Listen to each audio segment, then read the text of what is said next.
Chapter 7. Mr. Bear. The newcomer introduced himself as Robert Bear. He was a canine, with chocolate fur turning silver across his brows and muzzle. Clutching his hat in his paws, he stooped as he followed Jack through the doorway. Although his eyes and jowls had a mopey droop about them, he looked around the place with an appreciative nod. "Somehow I always pictured this is how it would look, Einar," he said as he extended a paw toward the rat. "Well, Bobby, it's about time you made it up here to see it," Dr. Walraven responded as they shook, although Jack thought there was something stiff and reserved about his tone. The doctor took Bear's hat and hung it on the coat rack near the door. "I see you've met my other boy. Jack, Mr. Bear here is the director of the Department of Enhanced Nature at Animal Control." The dog smiled. "I can't believe how much you've grown. My goodness. King's funeral, you were about 5 then, weren't you?" Jack fidgeted. 6. Bear nodded. "Ah, well, sad times. But," he clapped the bunny on the back, "all is not lost. Thank God for the sapling, eh?" Jack wasn't sure what this meant, but was saved from the need to respond by Dr. Walraven. "Can I get you something to drink, Bobby? Tea?" "Tea, yes, thank you." As Dr. Walraven busied himself in the small kitchen, Bear fixed Jack with a considering gaze. The bunny pursed his lips and looked uncomfortably around the room. "You know," Bear started, "I haven't been to Haydensboro since well before you were born. I seem to remember a rather good pub on North Street, Tom something or others.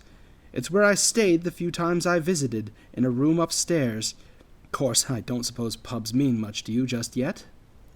"As a matter of fact," Dr. Walraven said, returning with a steaming mug and handing it to Mr. Bear, "Jack just got a job at the Honey Sap, just up the street from Tom's.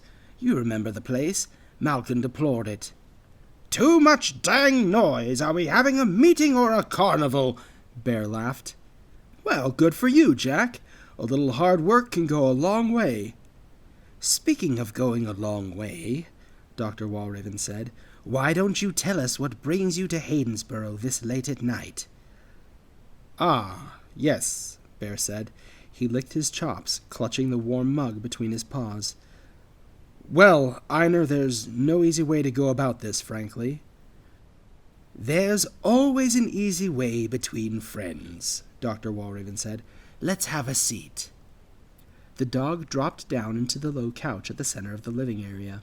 Dr. Walraven stooped into his favorite armchair. Unsure of where he should go, Jack lingered in the space between the dining and living areas, fiddling with a single acorn he'd maintained from outside. "Well, I'll get right to it," Bear said as he leaned into his knees, placing the mug on the table before him. "Animal Control has been robbed." Jack looked sharply to Dr. Walraven. The rat's brows furrowed slightly, and he nodded, but he gave no indication that this news was either surprising or of vast significance to him. "I see," he said. "And what was taken?" The dog's eyes darted fleetingly toward Jack, then back to Dr. Walraven. "It's top secret, not supposed to say in front of... Well, it's a certain brass item of importance to keeping the sapling locked up." As he said this, he made a gesture with his paw as if attempting to start a car engine. Dr. Walraven laughed. "I think my boy knows what a key is," he said, but his tone was not mocking. "So the revelation key has gone missing. Minds of mice, that is significant news." Bear looked extremely uncomfortable, shooting glances in Jack's direction. "Now, I wasn't supposed to... That's top secret information, you understand." "Oh, don't worry. Jack can keep a secret. Isn't that right, Jack?" The bunny shrugged, examining his acorn a little too intently.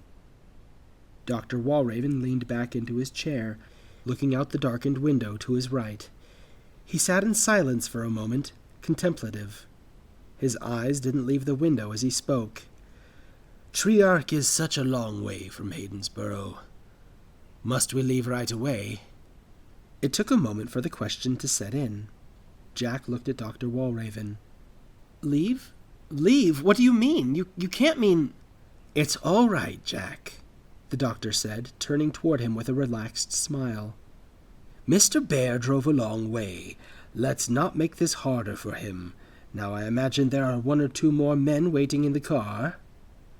Bear's posture had become rather rigid, his smile fixed. "Just Vincent. Now listen, Einar, you know Brisk. He wanted to send a whole platoon up here to bring you in. Anazopters, guns, the whole thing. I came because—" He faltered, clearing his throat, and continued. "Because animal control owes you more respect than that. Now, I don't know. I won't insult you by asking if you did it. If you did, well, you have your reasons, and if you didn't, then this'll all be cleared up right away."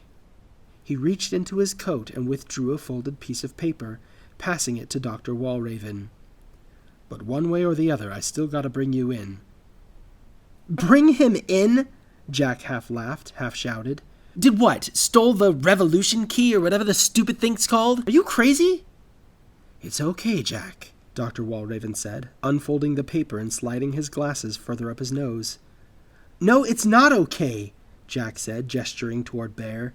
"This guy comes into our house and accuses you of stealing from animal control. You haven't even been out of Haydensboro in a month."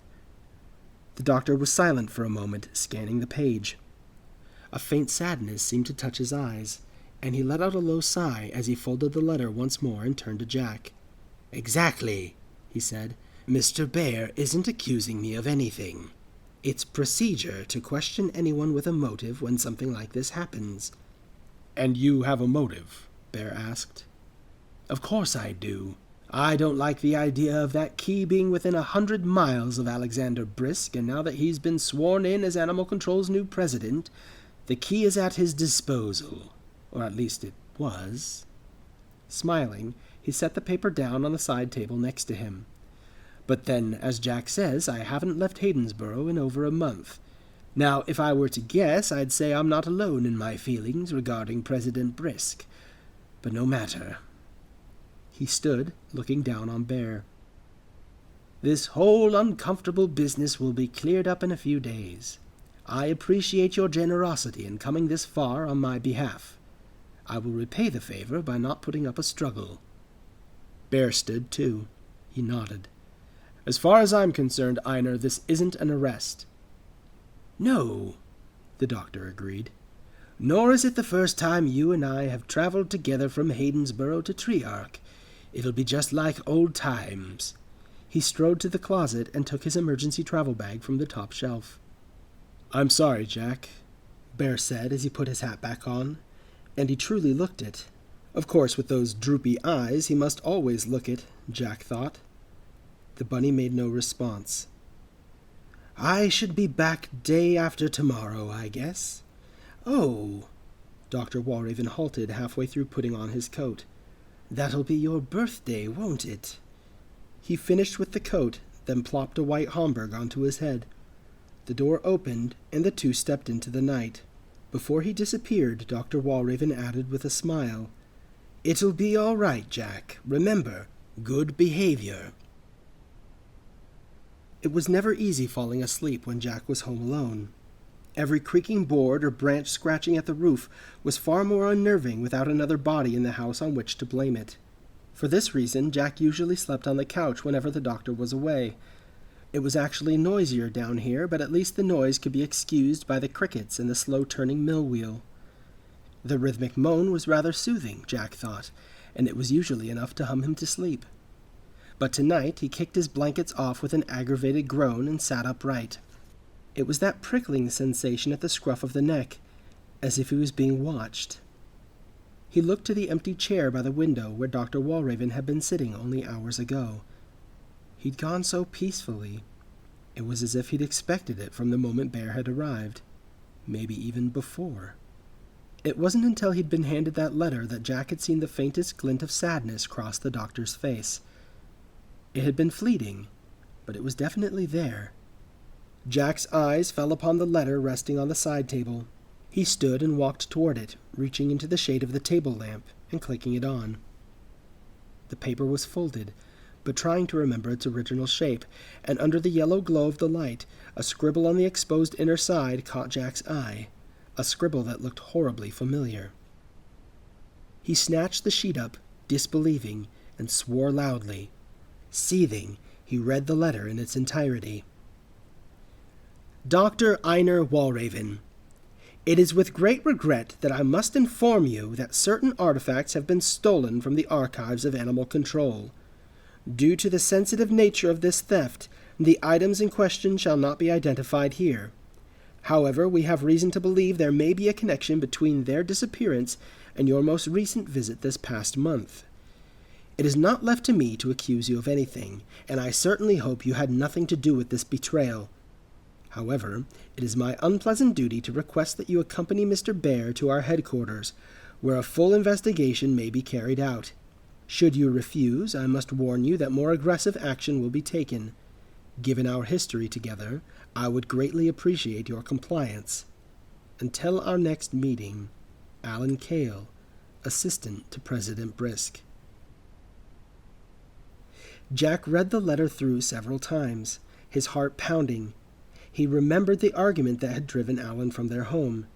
Alan had announced at dinner that Alexander Brisk, then Vice President of Animal Control, had expressed an interest in bringing him on as his personal assistant. Dr. Walraven had been less than enthusiastic, implying that Brisk would be interested only in using Alan to keep tabs on Dr. Walraven, with whom he had a decades-long rivalry. The argument escalated until Alan threw a glass across the room, shattering it, and stormed out. Just like that, Jack lost the only brother he'd ever had, without so much as a goodbye. Dr. Walraven had gone after him, of course, but it didn't do any good. These thoughts continued to swim through Jack's mind as he lay in the dark an hour later. The groaning wheel did not soothe him. Not tonight. Tonight it made him feel as if he wasn't alone.